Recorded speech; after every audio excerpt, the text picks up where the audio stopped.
Hi guys, and welcome back. Today I am going to be showing off the updated Orcust Mitsurugi deck profile that I have been playing for a while, obviously. Also doing locals report. Uh, so as I've said, and as you know, I've been doing Orcust Mitsurugi deck profile for quite some time. Really working hard on the deck. And it was actually the deck that I had brought to Irish Nationals. Now, I did end up dropping day one, but this deck is a lot better than that deck, I feel. It has a lot better consistency, a lot less bricks, and can really play well with strong cards such as Dominus Impulse. And overall, it just is a great deck. It doesn't play many bricks, and yet still has pretty much 17 starters. So that's really nice. And it showed. The last on Friday was the first chance I got to bring it out and play with it. I ended up going undefeated in my first 3 rounds against, what was it? It was Labyrinth. Then it was, well, I didn't go undefeated. I did lose some of the rounds, but I beat Labyrinth, Memento, and Live Twin Fiendsmith. Those 3 decks. I completely walked against them. That was a very easy match. Pretty much easy matches all the way through. I had, to be fair, gone first against Labyrinth, where I won game 1, lost game 2. I feel down to my misplays. I had done some mistakes, such as like Tribute to Murakumo, and then realizing that I didn't have any targets to revive it left in deck. So there was just some mistakes that I made, but overall, the deck felt amazing.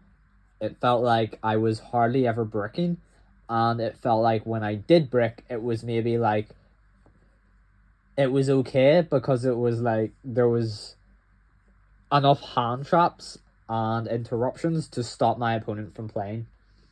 But I will get straight into it. So, in this new version, Girsu is one of your worst starters, but he's still a good card to draw, obviously. You still definitely want Girsu at 3, because he obviously sends your Orcust names to grave. It's just such great versatility he has. You can normal summon him. And the strength of this deck is a lot like the strength of Blue Eyes Primate, I find, where if you open a Girsu plus a Habakiri, suddenly you have the ability to go into both engines without having to use up the resources of one or the other engines to specifically go into it. And that is why Girsu is a 1-card starter technically for both engines, but the end board is a lot worse. It's nowhere near as potent, and so that's why it's like he's a little more questionable of a starter. And it actually turns out that Armageddon Knight becomes the best starter in the deck, purely off of the fact that he is able to get 2/4s out in the field really easily. So you don't really have to care about some of the issues that other Orcust, not some of the issues, the issues of getting 4s on the field with Armageddon Knight, because Armageddon Knight, summon him, dump Harp, Harp banish itself to summon Girsu, gives you 2/4s. And then you can also, it doesn't matter that you're using Girsu, because Girsu can then send Symbol Skeleton, which will just revive it later in the turn. So it is all very nice. Armageddon Knight, while it is the best 1-card starter, probably is the weakest to certain hand traps, such as like an Imperm. But it's also fine. Like, you do just kind of play around it a lot easier. And Girsu has benefits that the also has benefits that Armageddon Knight doesn't, such as giving your opponent a token. So say you open Girsu Impulse, you would be able to give your opponent a token, shutting off stuff like a full loss maybe, before they realise that, oh, you haven't summoned from deck, and I'm waiting to fire it for you to summon from deck, and then you just give me a token, and now I can't full loss. Or if your opponent has an Nibiru and you open Impulse plus Girsu, you give them a token, suddenly they have a monster. Impulse effect, to just use it from hand, and you're completely fine. So that is one really nice thing about Girsu. It also gives you that extra body that in the tokens that is quite nice as well. Now, the other free card that I've kind of included in these Orcust starters is Orcust Harpour, and that is because of how potent this card can be in 2-card starters. It's obviously it isn't a pure 1-card starter going first, and that isn't great, but as I said before, the power of this deck is its potency with 2-card starters. So opening Habakiri Harpour is one of the best plays in the deck, because you go, okay, I'll go Habakiri effect. You go normal Harp, Habakiri effect. You can tribute any monster of Habakiri. So just being able to tribute Harp to get it off field, you now have Saju summon to add, and Harp and Groove. And suddenly your plays are just crazy powerful, because it's like, oh, well, if at any point you say, I'll try and stop that, you just go into Orcust plays and just continue comboing off. And so it creates this really difficult position for your opponent, where it's like, well, I want to get rid of that, but if I get rid of that, then that's going to go off. And this is even without the support. So, like, in future, Harpour you can just normal summon and link 1. So he will be a starter, which makes it even stronger. But yeah, I'm very excited for Orcust support coming to Europe whenever it does, in the 28th of August, I believe.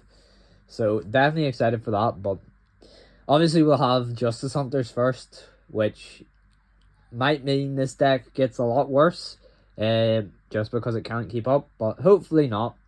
I do think I will play some Justice Hunters decks for a bit, but I do want to get to play with Orcust Mitsurugi.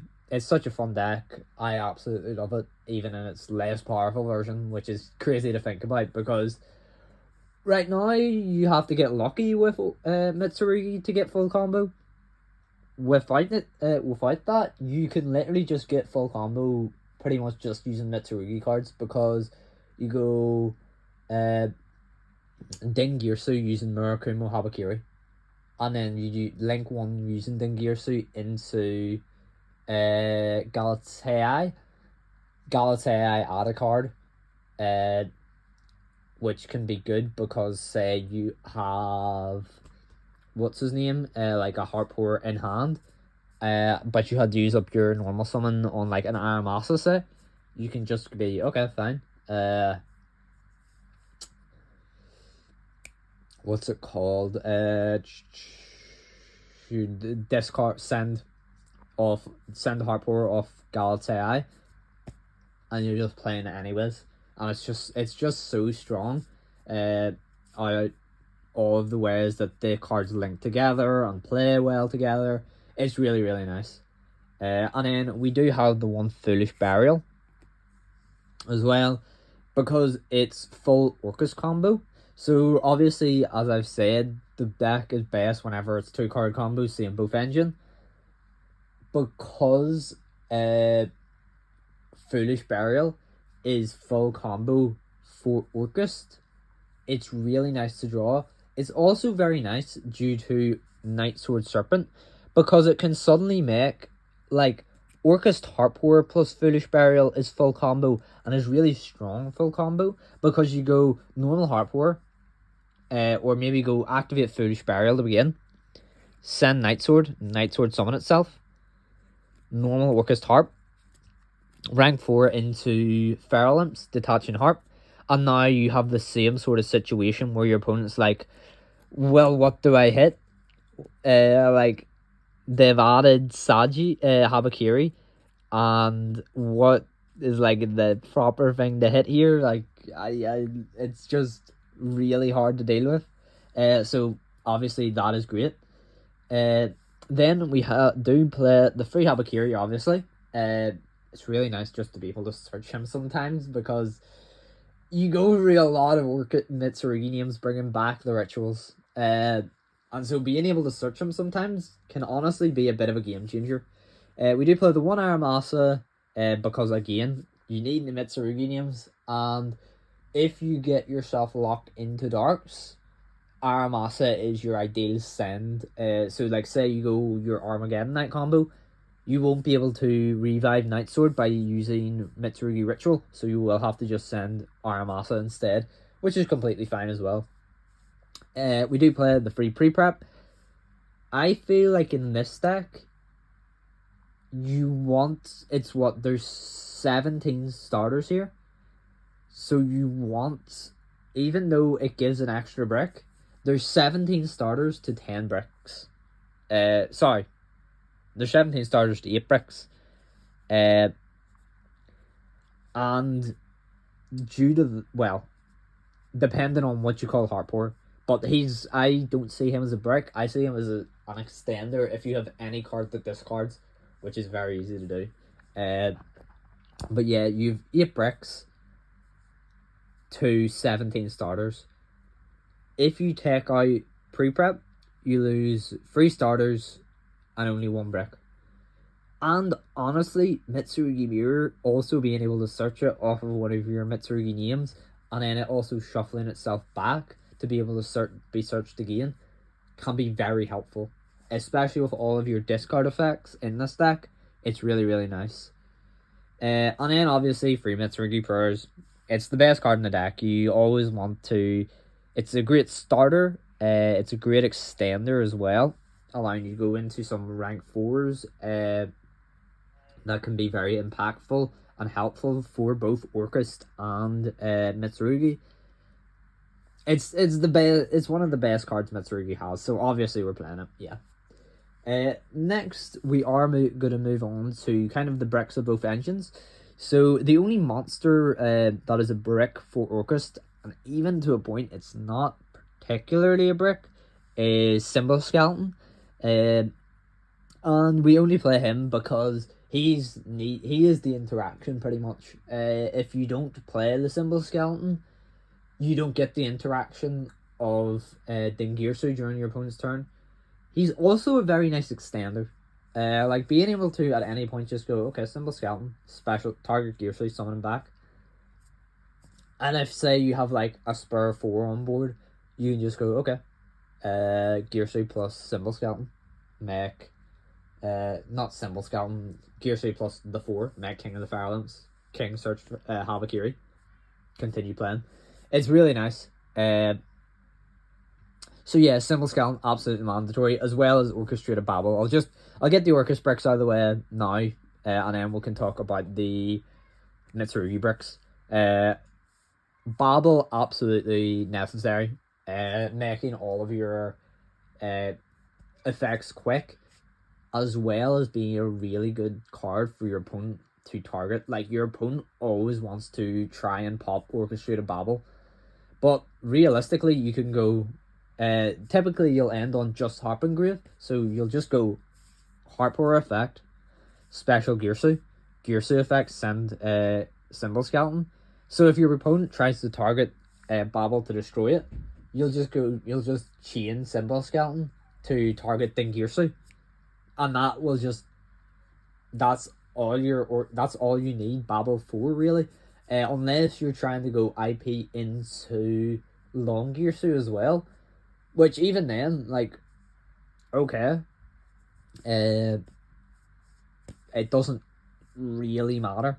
Like, you can just decide, okay, you can either hold your IP for longer, or if you're going long gear suit, just go long gear suit easy or earlier than you already have. But yeah, these two absolutely mandatory for Orcust. And honestly, he's not even bad to draw because there's so many, as I've said, discard outlets that symbol scan super easy to just get out of your hand. Now I'll move on to the Mitsurugi bricks. So we are playing Murakumo because, again, he is your interaction. He is like your big guy for Mitsurugi. Like, the board wipe plus the negate is so impactful against some decks. I was playing against Labyrinth. Being able to just be like, okay, cool, Labyrinth, I'm going to negate that. Because you just have set your hand and they can't do anything. Feels amazing. Mitsurugi Ritual, another mandatory, as well as Saji and Kusanagi. These are kind of like the mandatory bricks that you play for Mitsurugi. I have seen some lists playing 2 Saji. I think that's just a bad idea. Why would I want to open the card that I don't want to open even more? Like, it doesn't really make sense to me. But some people do play 2 Saji. Like, yeah, as I said, I don't want to see this thing in my opener ever. If I see it in my opener, it's like, well, I'll normal summon Saji, add prayers. Or if I like have another Mitsurugi Ritual, I guess I can add Mitsurugi Ritual to just play off anyway. But yeah, it's Saji, I would say, is the worst card in the deck. It's the worst and best card because it's the one card that if you see, you have to normal summon. I mean, to be fair, you also have Mitsurugi Prayers, so you can just go, okay, Mitsurugi Prayers in draw phase, tribute Saji. You're just playing anyway. And now suddenly Habakiri becomes a huge threat as well because you didn't have to Habakiri out Saji. But yeah, Ritual is a great card, especially in, again, 2-card combo hands where you see a Mitsurugi Ritual name plus Mitsurugi Ritual. Mitsurugi Mirror is quite good, especially as discard fodder. Again, really like discard fodder cards in this deck because Mitsurugi Mirror constantly puts itself back and pre-prep, allowing you to search it either off pre-prep or search it again off one of the Mitsurugi names. Now, the one other, though, to be fair, Mirror is one of the only ones that isn't mandatory. And the only other non-mandatory name card here is Nightsword Serpent. But as I've shown, I feel Nightsword Serpent is very underrated in Mitsurugi. It is like a kind of crazy card. Like, in hands where you're drawing like 2-card combos, Nightsword Serpent goes crazy. And even in hands where you're just drawing 1-card combos, it's still really, really strong. Like, obviously we always want 1-card combos, but realistically, a 1-card combo is not playing through every hand trap in the game. 2-card combos can sometimes do that, and that's why there is so many. There's a lot of 1-card combos, don't get me wrong, like all of these are 1-card combos potentially. Well, maybe not Foolish fully, but it's a 1-card Orcust combo, so you get all of your Orcust stuff out. All of this is 1-card combos, but seeing any of these 1-card combos with another one is like extra on top of all of that. Because say you open like Foolish plus Habakiri, you now have access to Mitsurugi and Orcust for free. Like, you don't even have to, it's just so strong. Or say, let's say we open Nightsword plus Prayers. All of these bricks that suddenly are like awful cards to draw, if you just see them with any of your 17 starters, suddenly become absolutely broken because you go, okay, draw phase, Prayers, tribute Nightsword, Nightsword effect, come back, and then you just play the game anyway. But instead of having absolute no bodies, you suddenly have a Nightsword body, and then maybe, depending on how you want to play, you could have also Habakiri, or Habakiri in hand, or you could have Night Sword plus Aramasa plus Habakiri in hand. So that's two level 4s, which can make an Xyz monster, or, and as well, full Mitsurugi combo just by going, okay, Habakiri effect. So yeah, the deck is so strong in these 2-card combo scenarios that it just feels amazing. But also the fact that there's just 17 1-card starters that are all really good cards to draw, and you want to draw constantly, feels amazing as well. And also, obviously, Heart Power is a really good draw as well. And finally, the non-engine. We are on free Nibiru, free Ash, free Ghost Bell. I love Nibiru in this deck. It's like, Nibiru feels like one of the best cards in this deck because you want Heart Power in grave. So say you have to normal summon Heart Power and they're like, Ash Habakiri. Okay, I guess I'll pass. If your Nibiru can just kill your opponent's turn, it's like, oh, well, now you have Heart Power in grave, and I have not enough damage to kill, so I guess you win. Because Heart Power is full combo, and you also have the Nibiru token as a body.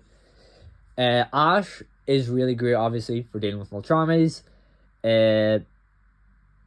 It's also, like, kind of optimal to use against Saji, and, like, some, like, decks like Lunalight and more rogue options.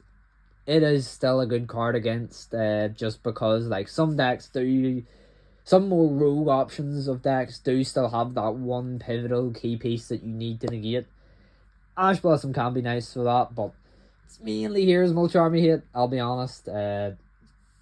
But, I mean, that's the format, isn't it? The Molcharmies, very strong cards. Then we have Triple Bell. This deck loves its graveyard. Triple Bell, protect the graveyard. It feels very nice.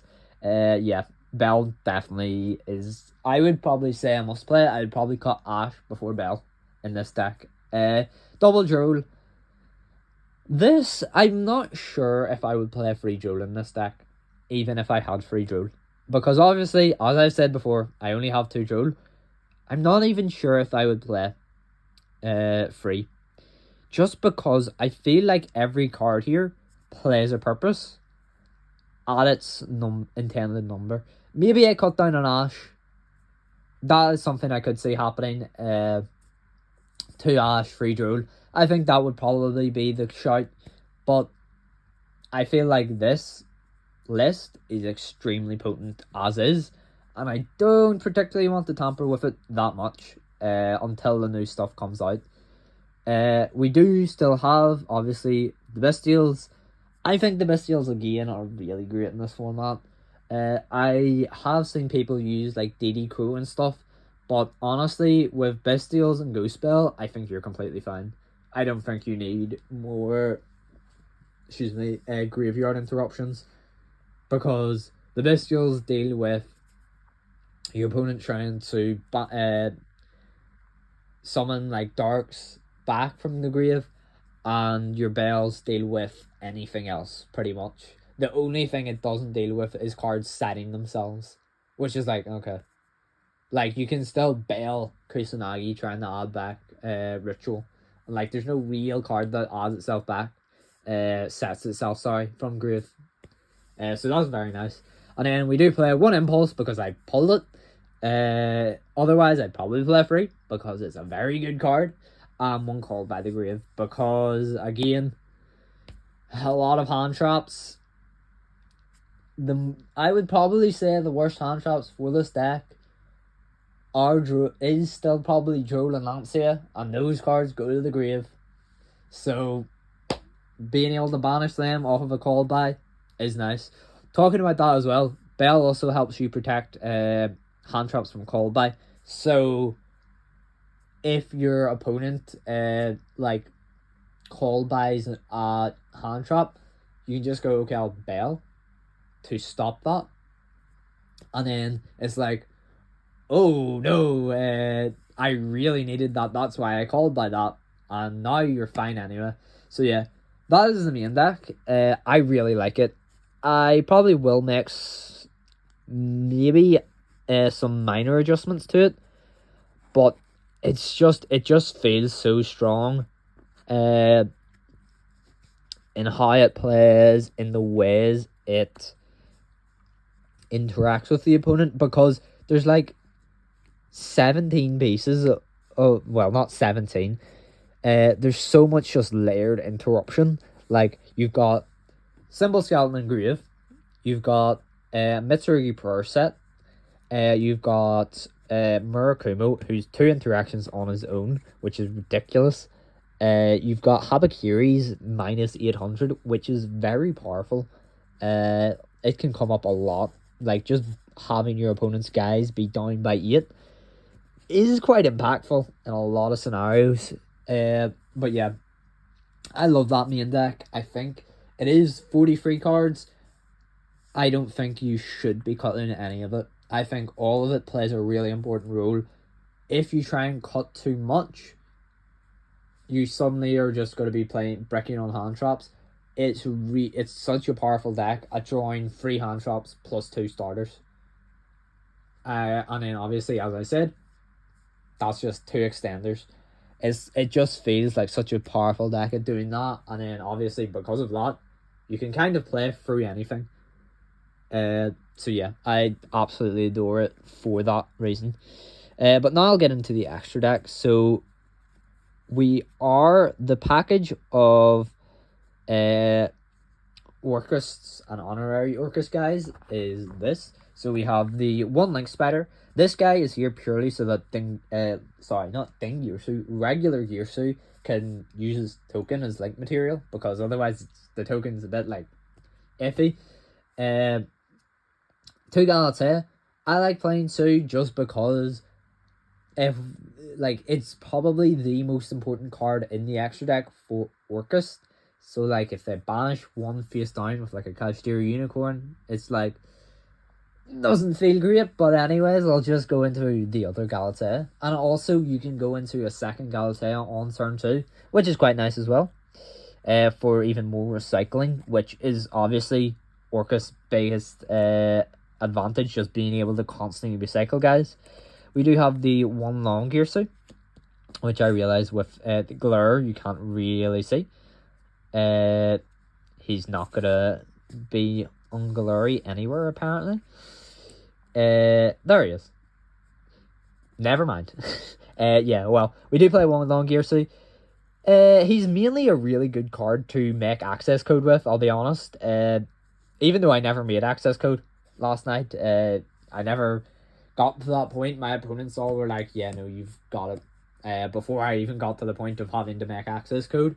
But access code is still a really great card, and being able to go into Long Girsu to send after maybe using up like multiple different guys, going like, maybe say you've gone Galatea, do all your Galatea stuff, place Orchestrated Babel, you go into Dingirsu send, then you use some like maybe Mitsurugi names plus Dingirsu, go Long Girsu, shuffle 2 back, send, and then Long Girsu plus any other name, make access code, target Long Girsu.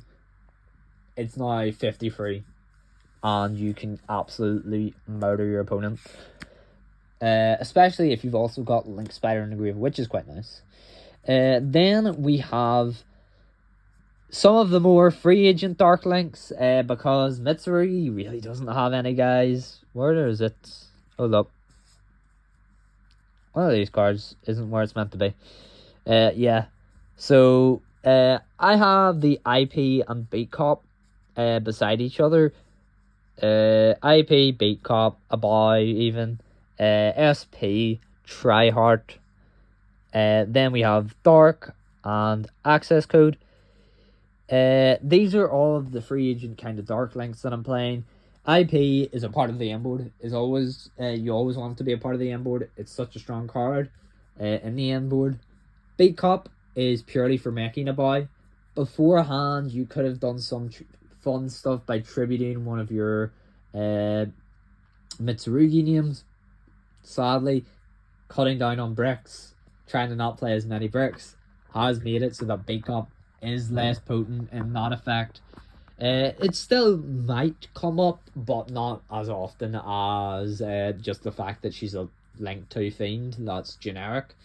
A Byaku, again, as I've said, this deck likes to discard. A Byaku giving you a discard every turn and allowing you to pick your hand, as well as reviving darks, is extremely powerful. It's like one of the best effect. Like, a boy, I would say, is like one of the best cards in the deck. It's just so potent. It can be at any point. You can be like, okay, I'll discard a card, revive Murakumo. Okay, I'll discard a card, revive Dingirsu, and that gives you then follow up for your next turn. Because instead of having to use Symbol Skeleton, you've just revived Dingirsu. Or even better, you can just go about, discard a card, destroy a card, non-targeting. It's just so powerful, and the fact that you can get a back IP is like ridiculous. Like, that's one of these silliest effects I've ever seen. Just being able to revive IP Masquerena feels amazing. So that is the package I play for that. That's typically like the end of the combo though. I'll make a Link 2, I'll typically IP, make a Beat Cop, and then IP plus Beat Cop, make a boy, discard a guy, make to revive IP. And then the two IP targets are SP and Tryhard. Potentially could go for Dynamondo, but I typically like to go Heart Pourer just in draw phase, just to make sure that I get Symbol Skeleton and Grave, so that if the first action my opponent takes is like a Lightning Storm, I can just be cool, Symbol Skeleton, target Dingirsu, and then instead of sending, I can have him be just Destruction Protection plus follow-up, which is quite nice. But yeah, these two great cards. Tryhard, I do still kind of like, just because, but it's probably one of the spots that I would cut first, honestly, out of this deck. Whenever the new stuff comes out, it's definitely going to be like Tryhard and Link Spider that go, because at that point, like, they're not really needed. Like, Enlil Girsu is just better than Tryhard, and Link Spider is a Link one that I'm using purely because it makes Girsu tokens an effect monster. Galatea does the exact same thing, so why would I use it? And then SP is obviously a fantastic card. Just getting its banishes off, getting the banishes off using IP, being able to make it using Dingirsu is really powerful, because suddenly you have 3 points of interaction, 3 ways of trying to clear your opponent's board that they have to interact with. And Dingirsu can also protect itself if it comes to it. Like, if it's is attempted to be like negated, its send effect, you could just detach Galatea from Dingirsu and you're fine anyway. So that's very, very nice. And then I do play Dark and Access Code, just kind of more as backup options. A lot of the time I can just beat over big guys, but it's nice to have Access Code just to be able to go like, oh, you've got a 3800 towers in Lunalight Liger Dancer, okay, I'll just make Access Code and beat over it. Or it just gives so many different options that the opponent, it pretty much just is more options than just going, okay, I'll boost Murakumo to 64k and beat over something, which is quite nice. And then Dark gives us good backup options, good like chance to go link material with like some Darks and Grave, and like say maybe your opponent has Chaos Hunter and is playing Malice. That could maybe be just because it's like, oh, Chaos Hunter summon itself by because you're going Orcust combo, and then it's like, oh well, it's in here more as a backup option. It's like, it's a good card, and it is quite nice, but it's not really needed. it's also nice to go into SP with Dark just because you can typically a lot of the time.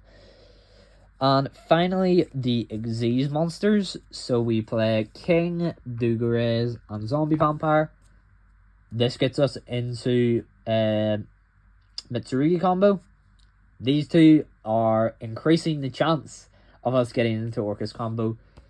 Or getting into Orcust combo, it's not 100% consistent for just Mitsurugi, but you open your hand of 5, you're down to, 38 cards in deck. You go through full Mitsurugi combo, clearing out a good amount of cards. You add a purse, let's say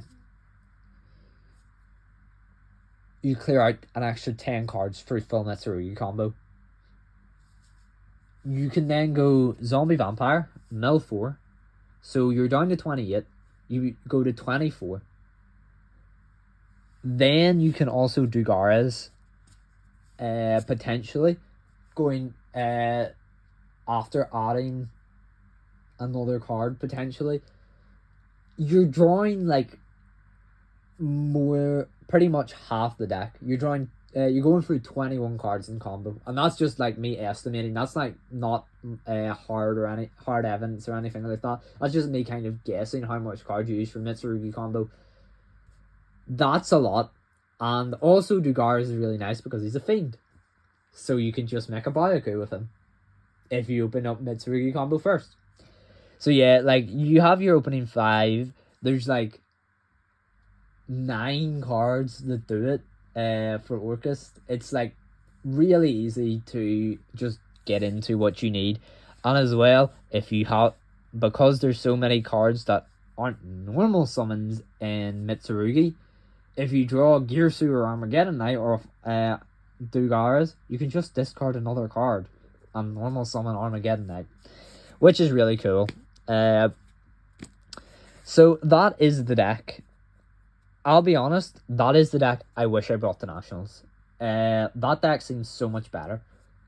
But my Nationals were before the NAWCQ, and before I got a good look at kind of how people have been playing Orcust Modern with the modern new support, and realizing that Orcust has a lot of bad bricks that you don't want to play.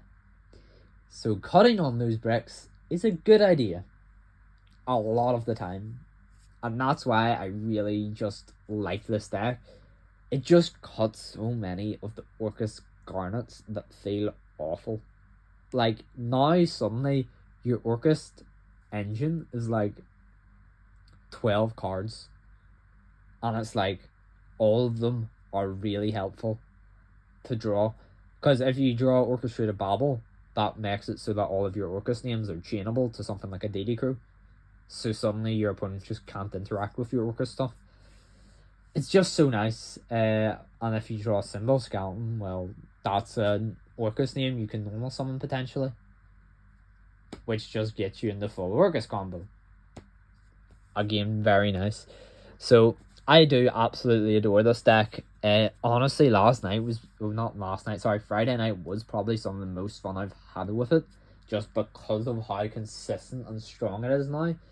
And it's just so fun. It's just such a fun deck to play. There's so many hands that feel amazing. There's so many hands that are also sort of like a puzzle that you have to go through to try and break your opponent's board going second. Just having so many options that can break your opponent's board feels so amazing. And they're varied options. It's like non-targeting sends, targeting banishes, non-targeting banishes. Like, there's so many different ways to break a board, build a board, and just combo off that the deck feels amazing to play. It's super fun. It is one of my favorite decks of all time, and I'm so happy that I had thought about it before seeing all of the Orcust the Orcust Mitsurugi stuff over in America before it had all come up. the Orca support had come out and people had started really talking to it about it and just discovering it and thinking just how powerful it could be. It's such a great deck, and it's definitely worth picking up if you have the maybe like 30-40 quid. But anyways, thank you all so much for watching, and I will see you next time. Goodbye.